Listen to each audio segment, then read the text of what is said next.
mga Pilipino. So ito talaga basketball ang number one na nag-bridge ng community, nagpapa-unite sa community. So ito talaga favorite pastime. Nag-enjoy kami lahat dito. This is Marshall's tournament here in Oman. Well, what I can find that the Filipino guys are the best in this game. You can see all over here, more than 90%, 95% from the players are Filipino.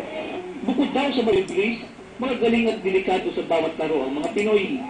It's a great opportunity to be in this tournament. Like Filipino people are so dedicated to basketball and it's nice to play with you guys.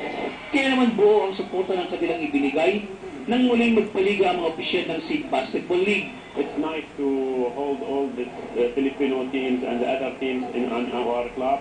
I wish them all the best in this tournament. I hope this tournament each year to improve, and we are looking forward to. Kami po ang kauna-unahang liga.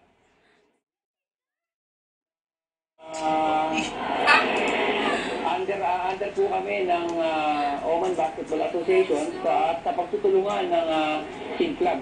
14 na team mula sa iba-ibang kupunan ng limahok sa naturang torneo. May kasama po kami 2 Omani teams.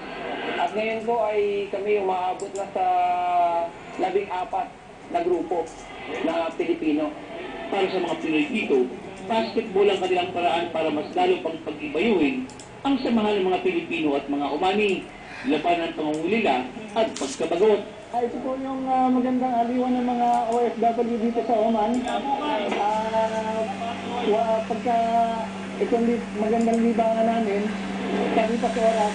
Ang iba naman, nagkaroon ng pagkakataon para makapag-sideline. Magandang thanks po kami sa mga basketball events na to. At nakakapagpinta po kami ng kung ano-ano. Nagkakaroon po kami ng extra income, mga sideline. Dito po sa palaro ng mga Pilipino sa Oman, ito po, maganda po, nakakakuha kami na, nakakakain kami ng mga Filipino food, yan po kailangan dito, at least nakakakain kami ng lutong Pinoy. Tatagal ng halos 3 buwan kung kaya't inaanyahan ng grupo ang mga Pinoy na suportahan ang kanilang paliga. Nagbabalita sa Middle East, Rowan Solivilla, Muscat, Oman.